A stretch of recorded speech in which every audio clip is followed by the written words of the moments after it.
नाज़रीन आदाब, आप देख रहे हैं INN चैनल। मैं हूं शेख अहमद अली। आज की ख़ास बात में हम नज़र डालेंगे कई अहम कौमी और बैनुल-अक़वामी ख़बरों पर। इसके अलावा देखेंगे कई न्यूज़ एनालिसिस। सबसे पहले बात तेलंगाना की। हुकूमत आइंदा पीर और मंगल को रियासती असम्बली का इजलास मुनक़्क़िद करने से मुताल्लिक़ गौर कर रही है। अजीम तर बल्दिया हैदराबाद यानी GHMC एक्ट में चंद एक तरामीम के बशमूल अदालत आलिया की जानिब से दी गई चंद एक तजावीज़ से मुताल्लिक़ कानून साजी की ज़रूरत के पेश नज़र असम्बली इजलास के इनेक़ाद पर हुकूमत गौर कर रही है। ताहम इस ज़िमन में जुमे को क़तई फ़ैसला मुतवक्को है। ये माना जा रहा है कि हुकूमत GHMC के इंतखाबात नवंबर में ही करवाना चाहती है, लेकिन GHMC एक्ट के मुताबिक रियासती हुकूमत को ऐसा करने का इख्तियार नहीं है, क्योंकि मौजूदा काउंसिल की मियाद 10 फरवरी 2021 को ख़त्म होने वाली है। रियासती हुकूमत अगर GHMC एक्ट में कोई तरमीम भी करती है तो उसे अदालत में चैलेंज किए जाने पर तरमीम को रद्द किया जा सकता है। कॉन्स्टिट्यूशन ऑफ इंडिया के सेक्शन 243U के मुताबिक किसी भी म्यूनसिपल कॉरपोरेशन को उसकी मियाद से पहले तहलील यानी डिज़ोल्व नहीं किया जा सकता। इस कानून में तरमीम करने का इख्तियार सिर्फ पार्लियामेंट को है, लिहाजा ये देखना होगा कि रियासती हुकूमत इससे बचने का क्या रास्ता इख्तियार करती है। दरअसल दुब्बाक में ज़मनी इंतखाब में TRS का पलड़ा भारी नज़र आ रहा है। साथ ही निज़ामाबाद लोकल बॉडी से TRS उम्मीदवार के कविता की कामयाबी लगभग यकीनी है। ऐसे में GHMC के इंतखाबात जल्द करवाने पर TRS को फ़ायदा पहुँचने की तवक्को है। वाज़ेह है कि हाल ही में रियासती वज़ीर और TRS के कारगुजार सदर KT रामाराव ने एक वीडियो कॉन्फ्रेंस में इशारा दिया था कि GHMC के इंतखाबात नवंबर में हो सकते हैं। बाद में उन्होंने वजाहत की थी कि इंतखाबात की तारीख स्टेट इलेक्शन कमीशन तय करेगा, लेकिन गुज़िश्ता रोज़ स्टेट इलेक्शन कमिश्नर पार्था सारथी ने तिरुपति में बयान दिया कि GHMC के इंतखाबात के लिए नोटिफिकेशन जल्द जारी किया जाएगा और इंतखाबात नवंबर या दिसंबर में मुनक़्क़िद करवाए जा सकते हैं। अब देखना ये होगा कि TRS हुकूमत GHMC इंतखाबात जल्द करवाने कौन से दाव खेलती है और उसे कितनी कामयाबी मिलती है। अल हरमैन शरीफैन के इंतज़ामी उमूर के ज़िम्मेदार इदारे की तरफ से जारी करदा एक बयान में कहा गया है कि मोतमरीन में कोरोना का कोई केस सामने नहीं आया। अल्लाह के मेहमान इस वबा से अभी तक महफूज हैं। अल अरेबिया.net के मुताबिक हरमैन इंतज़ामिया की तरफ से 4 जुम्मे को जारी एक बयान में कहा गया है कि जनरल प्रेसिडेंसी की तरफ से 4 नुकाती एग्जीक्यूटिव प्लान तरतीब दिया गया है।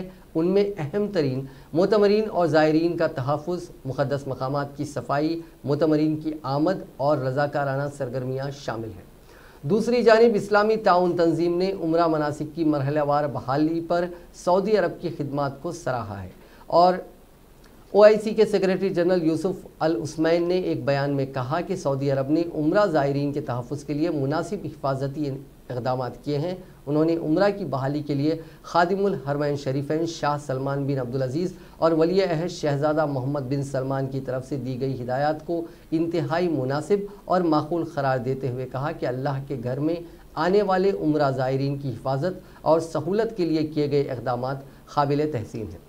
ख्याल रहे कि 7 माह के बंदिश के बाद गुज़िश्ता हफ्ते और इतवार के दरमियानी शब उम्रा मनासिक का सेहत के सख्त SOPs के तहत आगाज़ हो गया है।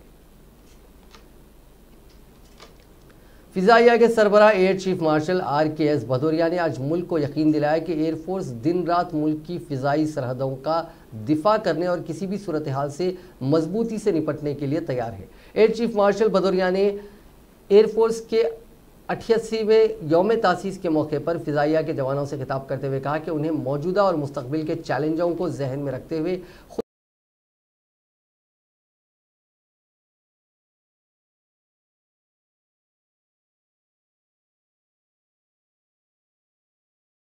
के लिए एयरफोर्स पूरी तरह तैयार है और गुज़िश्ता दिनों ज़रूरत पड़ने पर फोर्स ने फौरी ज़रूरी कार्रवाई करके अपनी सलाहियत और कारकर्दगी का सबूत दिया है। उन्होंने कहा कि वो मुल्क को यकीन दिलाना चाहते हैं कि फ़िज़ाइया हर सूरत हाल और चैलेंज का मुकाबला करने के लिए पूरी तरह तैयार है। फ़िज़ाइया के सरबराह ने कहा कि यह वक्त की ज़रूरत है कि एयरफोर्स हर तरह से मजबूत हो और चैलेंजेस की आजमाइश का मुकाबला करे। नेज़ ये खुद कफिल हिंदुस्तान के लिए भी ज़रूरी है। उनके खिताब के बाद एयरफोर्स के मुख्तलिफ तैयारों ने करतबबाजी और अपनी ताकत के जौहर का मुजाहरा किया। इस मौके पर chief of defence staff general Bipin Rawat और चीफ ऑफ आर्मी स्टाफ और चीफ ऑफ नेवल स्टाफ भी मौजूद थे। ख़बरअज़ीज़ सदर और वज़ीर आज़म ने एयरफोर्स के जवानों और उनके अहल खाना को एयरफोर्स डे पर मुबारकबाद पेश की। Group Captain Pranav Raj. Group Captain Daler Singh Billing.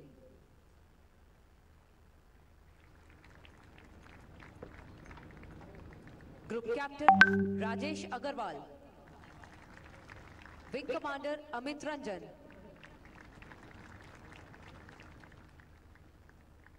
Squadron Leader Pankaj Arvind Bhujade.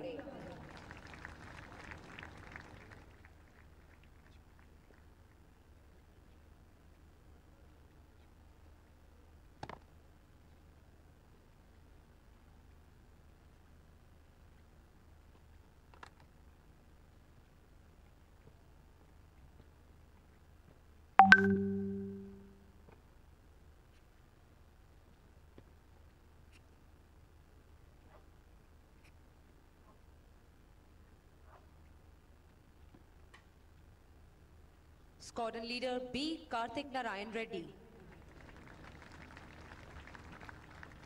Squadron Leader Shashank Singh. And welcome you all to this event. At the outset, I commend all the air warriors on parade for your immaculate turnout and precise drill movements. Your impressive performance is indicative of your discipline, high morale, and pride in the uniform that you don. I congratulate all the award winners also for their exemplary achievements. My compliments to the AOC and CWAC and AOC Hindon for organizing this parade in spite of the ongoing OP commitments and the severe restrictions because of COVID protocols. Good show and well done. As we enter the 89th year, the IAF is undergoing a transformational change. We are entering an era which will redefine the way we employ aerospace power and conduct integrated multi-domain operations. I feel greatly honored to command this elite force with extremely committed and determined air warriors who continue to strive for excellence in every mission. On behalf of these men and women in blue, I Congress party ने मरकज की मोदी हुकूमत पर एक नए घोटाले को लेकर हमला किया। कांग्रेस तर्जुमान पवन खेड़ा ने कहा कि मरकज में बैठी बीजेपी ने गुज़िश्ता 6 सालों में बार बार ऐसी मिसालें पेश की हैं जिससे ये वाज़ेह हो जाता है कि मोदी हुकूमत सिर्फ अपने कुछ चुनिंदा अमीर दोस्तों को फ़ायदा पहुंचाने के लिए इख्तिदार का इस्तेमाल कर रही है। हवाई अड्डों से लेकर बंदरगाहों तक, टेलीकम्युनिकेशन से लेकर नौरत्न कंपनियां और यहां तक कि हिंदुस्तान का विखार माने जाने वाली हिंदुस्तानी रेलवेज तक मोदी हुकूमत अपने दोस्तों पर लुटाने के लिए हमेशा तैयार दिखाई दे रही है। पवन खेड़ा ने प्रेस कॉन्फ्रेंस में कहा कि यह हुकूमत भूल जाती है कि मुल्क और मुल्क के अंदर उन तमाम इदारों की तामीर कुछ मिट्टी भर पूंजीपतियों ने नहीं की, बल्कि इस मुल्क की तामीर एक हिंदुस्तानी की मेहनत और खून पसीने से हुई। जिस मुल्क को हर मुल्की बाशिंदे ने बनाया हो उसे चंद अमीरों के हाथों में फ़रोख्त होता देख अफसोस होता है। आज कांकनी यानी माइनिंग शोबे में हुए एक बहुत बड़े घोटाले की तरफ उन्होंने तवज्जो मरकूज कराई। पवन खेड़ा ने बताया कि 2014 से पहले कच्चे लोहे की बरामदात यानी आयरन एक्सपोर्ट सिर्फ MMTC के ज़रिए ही की जाती थी और MMTC भी सिर्फ वो कच्चे लोहे बरामद कर सकती थी जिसमें 64% लोहे का इर्तिकाज़ हो। इससे ऊपर की सतह का लोहा फ़रोख्त करने से पहले MMTC को भी हुकूमत से इजाज़त लेनी पड़ती थी। अलावा अजी MMTC में 89% शराकतदारी हुकूमत की है। कुछ लोहे की बरामदात पर 30% बरामदगी टैक्स भी लगता है। ये इसलिए किया जाता है ताकि उम्दा सतह का लोहा मुल्क में ही रहे और मुल्क के स्टील प्लांट के इस्तेमाल में आए। पवन खेड़ा का कहना है कि 2014 में जब मोदी हुकूमत आई तो ये तमाम क़वानीन आनन फानन में बदल दिए गए। स्टील मिनिस्ट्री ने सबसे पहले तो 64% अर्तकाज़ वाले लोहे की शर्त को बदला और कडर मेक आयरन और कंपनी लिमिटेड के IOCL को चीन, ताइवान, जनूबी कोरिया और जापान में कच्चा लोहा बरामद करने की इजाज़त दे दी। इसके अलावा वजारत ने पॉलिसी में एक और तब्दीली करते हुए ऐलान किया कि कच्चे लोहे पर तो 30% बरामदगी टैक्स जारी रहेगा, लेकिन ये कच्चे लोहे छर्रों की शक्ल में बरामद की जाए तो इस पर कोई बरामदगी टैक्स नाफिज नहीं होगा। में बार बार ऐसे उदाहरण दिए हैं जिससे ये स्पष्ट हो जाता है कि मोदी सरकार सिर्फ अपने कुछ चुनिंदा अमीर दोस्तों के लिए सत्ता में आई और सिर्फ उसी के लिए वो सत्ता में रहना चाहती है। हवाई अड्डों से बंदरगाहों तक, टेलीकम्युनिकेशन से जो हमारी नवरत्ना कंपनीज हैं उन तक, और यहां तक कि भारत का गौरव मानी जाने वाली भारतीय रेल तक मोदी सरकार अपने दोस्तों पर लुटाने के लिए सदैव तत्पर दिखाई देती है, एवर रेडी। यह सरकार भूल जाती है कि देश और देश के भीतर इन तमाम संस्थानों का निर्माण सिर्फ कुछ पूंजीपतियों ने नहीं किया है।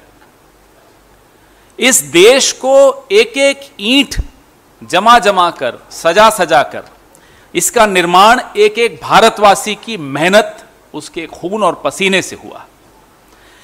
जिस देश को हर देशवासी ने बनाया हो, उसे चंद अमीरों पर कोई लुटा रहा हो, चंद अमीरों के हाथ उसको कोई बेच रहा हो, ये देखकर बहुत ज्यादा पीड़ा होती है, दुख होता है, हमें भी होता है और आपको भी होता हो। आज मैं आपके सामने आया हूं खनन क्षेत्र में, माइनिंग में एक बहुत बड़े घोटाले की ओर आपका ध्यान आकर्षित करने। 2014 से पहले लौह अयस्क, जो कच्चा लोहा होता है, आयरन ओर जिसको अंग्रेजी में कहते हैं, उसका निर्यात सिर्फ एमएमटीसी कर सकती थी, सिर्फ एमएमटीसी को ही उसका की अनुमति थी। और एमएमटीसी भी सिर्फ वो लौह अयस्क निर्यात कर सकती थी जिसमें 64% लोहे का संकेंद्रण या कॉन्सेंट्रेशन होता था। 60। अफगानिस्तान में आला कौमी मसाहलती काउंसिल के चेयरमैन डॉक्टर अब्दुल्ला ने जुमेरात को वज़ीर-ए-आज़म नरेंद्र मोदी से मुलाकात की। वजारत ख़ारजा के तर्जुमान अनुराग श्रीवास्तव ने कहा कि इजलास में दोनों रहनुमाओं ने हिंद अफगान ताल्लुकात को मज़ीद गहरा करने के लिए तवील मुद्दती अज़्म का अदा किया। डॉक्टर अब्दुल्ला गुज़िश्ता रोज़ दोपहर को यहाँ पहुँचे थे। दौरे के पहले दिन यानी गुज़िश्ता रोज़ उन्होंने हिंदुस्तान के कौमी सलामती के मुशीर NSA अजीत डोभाल से मुलाकात की थी, जिसमें उन्होंने दोहा में अफगान हुकूमत और तालिबान के माबीन अमन मुज़ाकरात के हिंदुस्तानी सिक्योरिटी के मंजरनामे पर तबादला ख्याल किया था और बाद उन्होंने इस मुज़ाकरे को मायना खैज़ और कारामद करार दिया था। डोभाल ने भी अफगानिस्तान में अमन, तरक्की और इस्तेहकाम की बहाली की खातिर संजीदा जद्दोजहद को हिंदुस्तान की हिमायत की यकीन दहानी करवाई। अब बात कोरोना वायरस की। दुनिया में कोरोना वायरस के मुतासरीन का आंकड़ा आज 3,64,50,127 हो गया। ठीक होने वाले मरीजों की तादाद 2,74,45,819 हो चुकी है। मरने वालों का आंकड़ा 10,61,522 हो चुका है। ये आंकड़े worldometers.info के मुताबिक हैं। इसी दौरान यूरोप के ज़्यादातर मुल्कों में इन्फेक्शन की दूसरी लहर परेशानी का सबब बन गई है। फ्रांस के बाद स्पेन और अब जर्मनी में हालात ख़राब होते जा रहे हैं। बर्लिन में तो 70 साल बाद पहली बार नाइट कर्फ्यू लगा दिया गया है। जर्मनी की दारुल हुकूमत बर्लिन में हुकूमत ने सख्त कदम उठाने शुरू कर दिए हैं। 70 साल में पहली बार यहाँ नाइट कर्फ्यू लगा दिया गया। हफ्ते के रोज़ से यहाँ रात 11 से सुबह 6 बजे तक किसी तरह की कारोबारी सरगर्मियाँ नहीं होंगी। बार और रेस्टोरेंट्स पूरी तरह बंद रहेंगे। हेल्थ मिनिस्ट्री का कहना है कि मुल्क में इन्फेक्शन की दूसरी लहर चल रही है और पार्टी में शामिल होने वाले लोग इसका खतरा बढ़ा रहे हैं। यहाँ किसी भी हाल में 5 से ज़्यादा लोग एक जगह नहीं जुट सकेंगे। अकेले बर्लिन में हर रोज़ करीब 45 लोग पॉजिटिव मिल रहे हैं। इसके बाद सख्ती का फैसला लिया गया। वहीं वर्ल्ड हेल्थ ऑर्गेनाइजेशन ने यूरोप में इन्फेक्शन की दूसरी लहर को लेकर अपनी तशवीश का इजहार किया। कोरोना वायरस से मुतासिरा अमरीकी सदर डोनाल्ड ट्रंप ने 4 दिन हॉस्पिटल में गुजारने के बाद व्हाइट हाउस वापस आकर दुनिया को एक पैगाम दिया। चारशंबे के रोज़ ट्रंप ने एक वीडियो पैगाम जारी किया जिसमें चीन को इस वबा के जिम्मेदार ठहराया। ट्रंप ने कहा कि चीन ने दुनिया में जो किया है उसे उसकी भारी कीमत चुकानी पड़ेगी। उनका कहना था कि कोरोना वायरस का इन्फेक्शन उनके लिए ईश्वर का वरदान है, क्योंकि उसने उन्हें इस बीमारी के इलाज के लिए दवाइयों से आगाह कराया। अमरीकी सदर ने वॉल्टर रीड हॉस्पिटल से पीर की शाम लौटने के बाद पहली बार वीडियो पैगाम जारी किया है। ट्रंप ने हॉस्पिटल में दिए जाने वाले इलाज की भरपूर तारीफ की और वादा किया कि अमरीकी शहरियों को कोरोना की दवाई मुफ्त फराहम की जाएगी। बता दें कि ट्रंप के वॉल्टर रीड हॉस्पिटल से व्हाइट हाउस आने के बाद से ही माहिरीन ने सेहत परेशान है। ट्रंप के मुआलिज डॉक्टर शैन कोनली का कहना है कि ट्रंप डिस्चार्ज किए जाने के तमाम मियार पर पूरे उतरे थे। ट्रंप अब आहिस्ता आहिस्ता सेहतयाब हो रहे हैं। ट्रंप ने ट्विटर पर अपने वीडियो पैगाम में कहा कि मुझे जो इलाज मिला है इसको मैं आप लोगों को मुहैया कराना चाहता हूं और मैं इसे मुफ्त करने जा रहा हूं। आपको इसकी कीमत अदा करने की ज़रूरत नहीं है। जो हुआ इसमें आपकी गलती नहीं है, ये चीन की गलती है। चीन ने इस मुल्क और दुनिया के साथ जो किया वो उसकी बड़ी कीमत चुकाने जा रहा है। Perhaps you recognize me. It's your favorite president, and I'm standing in front of the Oval Office at the White House, which is always an exciting place to be. I got back a day ago from Walter Reed Medical Center. I spent 4 days there and didn't have to. I could have stayed at the White House, but the doctor said, because you're president, let's do it. I said, fine. You tell me what to do, and I'm going to listen. These are great professionals. They've done a fantastic job. And by the way, not only at Walter Reed, all over the country, we have the greatest doctors in the world. We have the greatest nurses, the greatest first responders, law enforcement, by the way, incredible. Firefighters, everybody. They're just great. We have great people. This is a great country. But I spent 4 days there, and I went in, I wasn't feeling so hot. And within a very short period of time, they gave me Regeneron. It's called Regeneron. And other things too, but I think this was the key. But they gave me Regeneron, and it was like unbelievable. I felt good immediately. I felt as good 3 days ago as I do now. So I just want to say we have Regeneron. We have a very similar drug from Eli Lilly, and they're coming out, and we're trying to get them on an emergency basis. We've authorized it. I've authorized it. And if you're in the hospital and you're feeling really bad, I think we're going to work it so that you get them, and you're going to get them free. And especially if you're a senior, we're going to get you in there quick. We have hundreds of thousands of doses that are just about ready. I have emergency use authorization all set, and we got to get it signed now. And you're going to get better. You're going to get better really fast. This is things that nobody even thought of a few months ago. The job that the scientists, the labs, everybody have done is incredible. Then in addition to that, you have various other drugs that help a lot, but these, I view these, and now they call them therapeutic.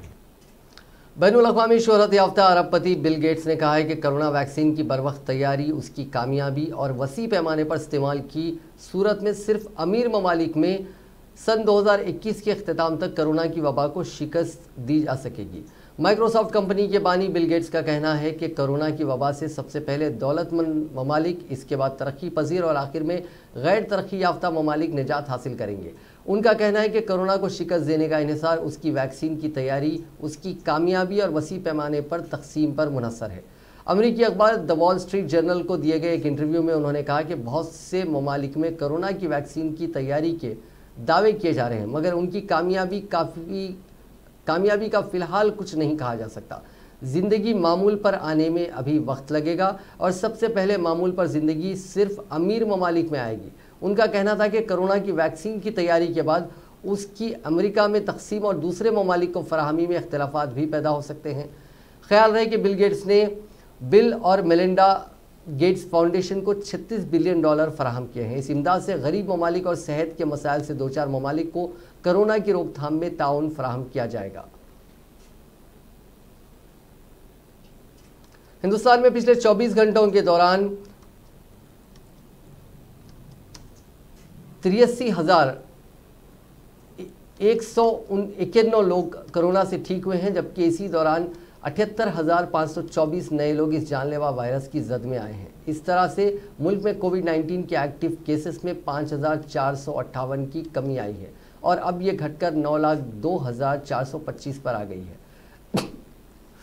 सेहत और ख़ानदानी बहबूद की मरकज़ी वजारत की जानिब से जुमेरात को जारी किए गए आदाद व शुमार के मुताबिक मुल्क में पिछले 24 घंटों के दौरान 83,011 कोरोना मरीज़ ठीक हुए हैं, जिन्हें मुख्तलिफ हॉस्पिटल से छुट्टी दे दी गई है। मुल्क में अब तक 58,27,704 लोग इस वबा को मात दे चुके हैं। इसी मुद्दत में 78,524 नए लोगों के कोविड-19 से मुतासिर होने की तस्दीक होने के बाद मुतासरीन की तादाद 68,35,656 हो गई है। इससे पहले इतवार को 82,259 कोरोना मरीज ठीक हुए थे, जबकि मुतासरीन के 75,829 मामले आए थे। इसी तरह जो रिकवरी के केसेस हैं वो लगातार 3 दिनों से 74,000 से ज़्यादा रहे हैं। पिछले 24 घंटों में जो लोगों ने जो कोरोना को मात दी है उनकी तादाद 82,203 है। में 971 मुतासरीन की मौत के बाद मुल्क में अब तक इस वबा से होने वाली अमवात की तादाद 1,05,526 हो गई है।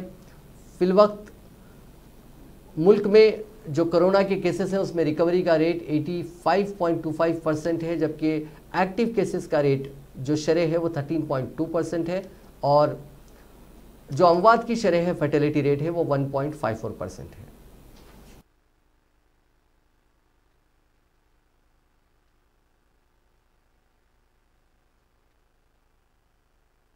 प्रधानमंत्री जी, कोरोना के खिलाफ लड़ाई को एक जन आंदोलन का रूप देने के लिए आपकी पहल के लिए हृदय से आभार। अदम्य साहस और अटूट समर्पण के साथ तूफान से लड़ना और संकट की घड़ी में सबको साथ लेकर चलना, यही तो आपकी पहचान रही है। वैश्विक महामारी कोरोना वायरस के खिलाफ जारी जंग में आप पिछले 9 महीनों से जी जान से जुटे हुए हैं। लॉकडाउन से पहले जनता कर्फ्यू से लेकर आज के जन आंदोलन के शुभारंभ तक की आपकी सभी योजनाएं बेमिसाल और हम सबके लिए प्रेरणादायक रही हैं। कोरोना के खिलाफ लड़ाई में आप एक सेनापति की भांति देश में किए जा रहे प्रयासों को नेतृत्व दे रहे हैं। वर्तमान हालात में आपकी नई सोच ने हम सबको उम्मीद की एक नई राह दिखलाई है। आपने कोरोना काल में विकास की रणनीति को मानव केंद्रित बनाने का काम किया है। आपकी सोच गरीबों की सुरक्षा और हमारे नागरिकों के भविष्य को बचाने पर केंद्रित है। इस लड़ाई में लोगों को छोटी छोटी बातों पर ध्यान देना है। मास्क ठीक से पहनना, हाथ साफ करते रहना और सोशल डिस्टेंसिंग का पालन करना। देश के स्वास्थ्य मंत्री के नाते मेरा देश की जनता से विनम्र निवेदन है और आग्रह भी है कि आप सब। हिंदुस्तान में तेजी से बढ़ रहे कोरोना वायरस के इन्फेक्शन के बीच अब राहत की खबर मिलनी शुरू हो गई है। मुल्क में एक तरफ जहां कोरोना से मुतासिर मरीजों की तादाद कम होने लगी है, वहीं मौत के आदाद शुमार में भी गिरावट दर्ज की जाने लगी है। बता दें कि हिंदुस्तान दुनिया का ऐसा तीसरा मुल्क है जहां कोरोना से होने वाली मौत के आदाद शुमार 1 लाख से मुतवाजिस हो गए हैं। हिंदुस्तान से पहले अमेरिका और ब्राज़ील में कोरोना से 1 लाख से ज़्यादा अमवात हो चुकी हैं। पूरी दुनिया में कोरोना से होने वाली अमवात के आदाद शुमार को देखें तो ये 10 लाख को पार कर चुके हैं। कोरोना इन्फेक्शन के बीच राहत की खबर यह है कि मौत के आदाद शुमार में भी पिछले कई दिनों से गिरावट दर्ज की जा रही है। मंगल को जहां कोरोना से 990 लोगों की मौत हुई थी, वहीं पीर को मौत के ये आदाद शुमार 886 थे। वजारत सेहत की जारी करदा रिपोर्ट के मुताबिक मौत के आदाद शुमार पिछले एक हफ्ते से 1000 के नीचे चल रहे हैं। बता दें कि अमेरिका और ब्राज़ील में भी कुछ ऐसी ही सूरत हाल देखने को मिली थी। इन दोनों मुल्कों में भी कोरोना से होने वाली मौत की आदाद शुमार जब 1 लाख को पार कर गए तो उसके बाद उनमें गिरावट दर्ज की जाने लगी। अमेरिका में अभी के कोरोना के आदाद शुमार को देखें तो हर दिन 700 के आसपास मौतें हो रही हैं। वहीं ब्राज़ील में 650 लोग हर दिन अपनी जानें गंवा रहे हैं। अमेरिका में कोरोना वबा के पेश नज़र पहली मौत 1 मार्च को दर्ज की गई थी, जबकि 88 दिन के अंदर ही यहाँ पर मौत के आदाद शुमार 1 लाख को पार कर गए थे। इसी तरह ब्राज़ील में 1 लाख अमवात होने में 144 दिन लगे। वहीं हिंदुस्तान का मवाजना अगर इन दोनों मुल्कों से किया जाए तो यहाँ मौत के आदाद शुमार 1 लाख पहुँचने में 204 दिन का वक्त लगा। तेलंगाना में कोविड-19 के मुस्बित मामलात में इजाफा जारी है, क्योंकि रियासत में 1896 नए मामलात दर्ज किए गए हैं, जिसके बाद रियासत में मामलात की तादाद बढ़कर 2,06,644 हो गई। रियासत में बहैसियत मजमूई अमवात की तादाद बढ़कर 1201 हो गई है, क्योंकि गुज़िश्ता 24 घंटों के दौरान मजीद 12 अमवात हुई हैं। महकमे सेहत की जानिब से जारी करदा बुलेटिन में कहा गया है कि गुज़िश्ता 24 घंटों के दौरान 50,367 कोविड-19 के मायने किए गए, ताहम 1363 नमूनों की रिपोर्ट्स का इंतजार है। बहैसियत मजमूई 33,96,000 नमूनों की जांच रियासत में इस मर्ज के फैलने के बाद से की गई है। जीएचएमसी के हुदूद में 294 नए मामला दर्ज किए गए हैं, जिसके बाद जिले रंगारेड्डी में 211, मेडचल मलकाजगिरी में 154, नलगुंडा में 126 नए मामला दर्ज किए गए हैं। बकिया मामला रियासत के दीगर अजला में दर्ज किए गए हैं। वज़ीर-ए-आज़म नरेंद्र मोदी ने आने वाले दिनों में त्योहारों, मौसम सरमा और मईशत के हालात के पेश नज़र आलमी वबा कोविड-19 के खिलाफ तहफ़्फ़ुज़ के लिए जुमेरात के रोज़ एक अवामी तहरीक का आगाज़ किया। उन्होंने नारा दिया, जब तक दवाई तब तक ढुलाई नहीं। मोदी ने आज ट्वीट करते हुए कहा, आइए कोरोना से लड़ने के लिए मुत्तहिद हों, हमेशा याद रखें, मास्क पहनें, अपने हाथों को साफ रखें, सोशल डिस्टेंसिंग पर अमल करें, 2 गज़ की दूरी रखें। उन्होंने लिखा, जब तक दवाई तब तक ढुलाई नहीं। एक दीगर ट्वीट में वज़ीर-ए-आज़म ने लिखा, मुल्क में कोविड-19 के खिलाफ जंग लोगों के जरिए लड़ी जा रही है और हमारे कोरोना जंगजुओं को इससे बहुत ज़्यादा ताकत मिलती है। हमारी इज्तिमाई कोशिशों से बहुत सी जिंदगियां बचाने में मदद मिली है। हमें इस लड़ाई को जारी रखना होगा और हमारे शहरियों को वायरस से बचाना होगा। मरकजी वजीर Ramvilas Paswan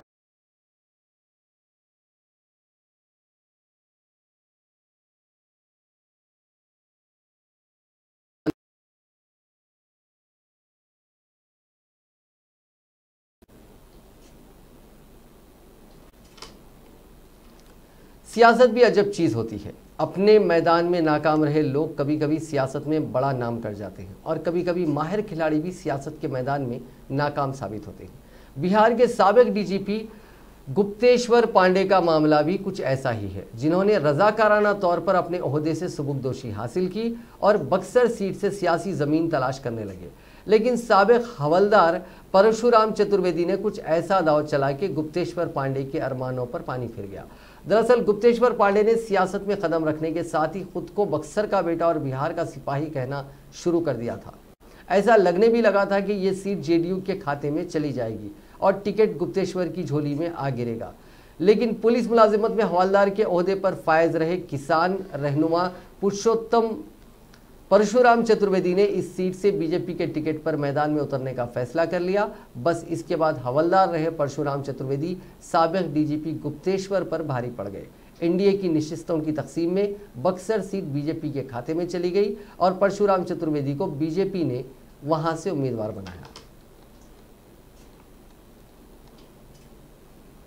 university grants commission ने चारशंबे के रोज मुल्क में 24 खुद साख्ता गैर तस्लीमशुदा इदारों का ऐलान किया और उन्हें जाली करार दिया। उनमें से ज़्यादातर इदारे उत्तर प्रदेश और दिल्ली में चल रहे हैं। यूजीसी के सेक्रेटरी रजनीश जैन ने कहा कि तुलबा और लोगों को मुतल्ला किया गया है कि इस वक्त मुल्क में 24 खुद साख्ता गैर तस्लीमशुदा इदारे हैं जो यूजीसी एक्ट के बरखिलाफ काम कर रहे हैं, जिन्हें जाली यूनिवर्सिटियाँ करार दिया गया है और उनमें कोई भी दुरुस्त नहीं है।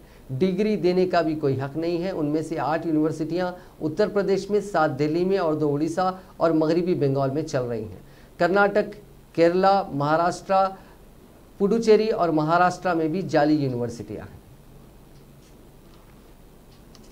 नागालैंड के साबिक गवर्नर और सेंट्रल ब्यूरो ऑफ इन्वेस्टिगेशन के साबिक डायरेक्टर अश्विनी कुमार ने शिमला में वाक़ अपनी रिहाइशगाह में खुदकशी कर ली। उन्होंने गले में फंदा लगाकर खुदकशी कर ली, ये इत्तला पुलिस ने दी। पुलिस ज़राए के मुताबिक उनकी लाश शिमला में वाक़ ब्रेक हॉस्ट रिहाइशगाह में लटकी हुई मिली। साबिक IPS ऑफिसर ने यह खौफनाक इक़दाम क्यों उठाया, इस बारे में अभी तक कोई मालूमात सामने नहीं आ सकी। इस वक्त SP शिमला मोहित चावलकी की सरबराही में पुलिस टीम इस मामले की तहकीकात कर रही है।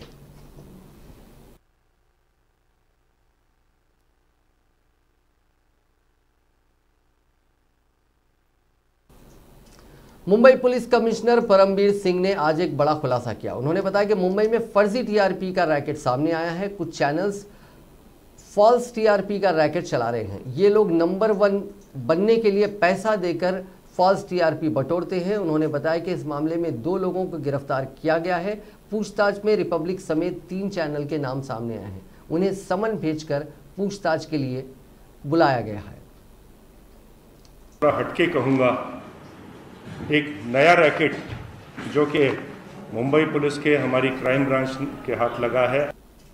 नाजरीन, आज की खास बात में बस इतना ही। कल आपसे फिर मुलाकात होगी नई खबरों के साथ, नए एनालिसिस के साथ। फिलहाल दीजिए इजाज़त, खुदा हाफिज़।